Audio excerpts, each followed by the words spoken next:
Welcome to Zach D TV, the place for interesting news from around the net. In today's episode, we're going to look at the Lenovo Folio.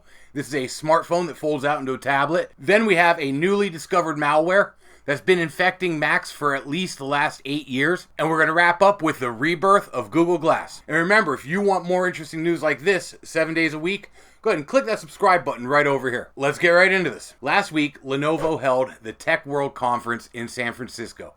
They debuted all sorts of neat AI, this, that, the other. The coolest thing is the Folio, they're calling it. We've all seen the folding screens that can bend in a circle or whatever.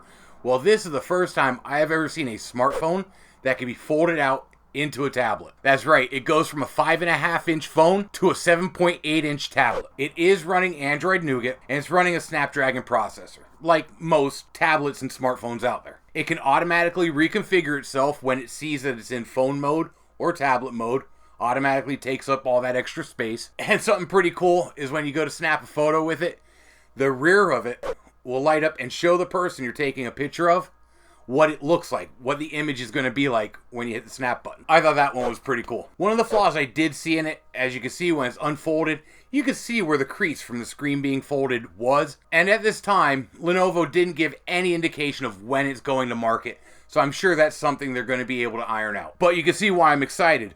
This is a full tablet that you can fit in your pocket like a smartphone. How cool is that? Let me know what you think. Would you jump on the bandwagon and buy one of these? Next, I want to talk about one of the most annoying things out there. Fruit flies. And malware. Well, this one puts them both together. Earlier this year, Malwarebytes, they found a little bit of malware that's dubbed Fruitfly. They say it seems pretty simple. It does monitor people's webcams, capture screens, and log keystrokes. And the furthest back they could track that version is 2015. But Fruitfly 2.0 is programmed to automatically send back data to the hackers who control it, gather the webcam shots, the screenshots, and the keylogger data. It can also commandeer your mouse pointer, so it can go through and use your computer.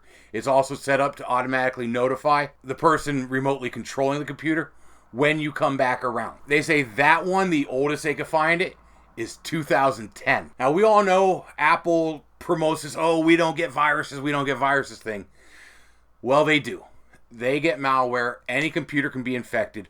Don't listen to the hype. They just want to sell you more equipment that you're not allowed to repair. In fact, when Apple was contacted about this to get a comment, to put in their own 2 cents on this long-living malware that's been infecting their computers, they refused to comment. But hey, it is what it is. The FBI is investigating it right now to try to figure out who's doing it. They don't know who, they don't know how much data has been taken, and they don't even know how many computers are infected or how they have been infected. So there's a lot of questions that need to be answered here. As far as we know right now, though, watch your Mac products, because like I said, we don't have the info on how it was done.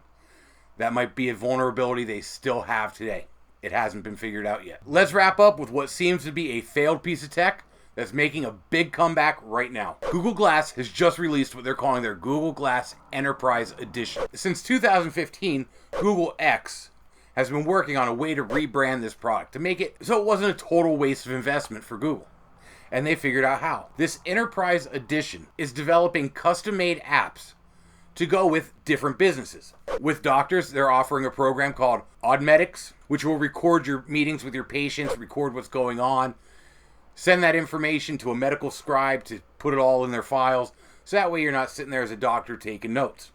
They're also working with places like DHL, GE, which uses this glass product to give their mechanics views of blueprints for the engines they're working on. And they're working with a company called Agco to do much the same thing, to give their mechanics a step-by-step guide on how to do the job they're set to perform. So basically, it's like having reference material in the corner of your eye.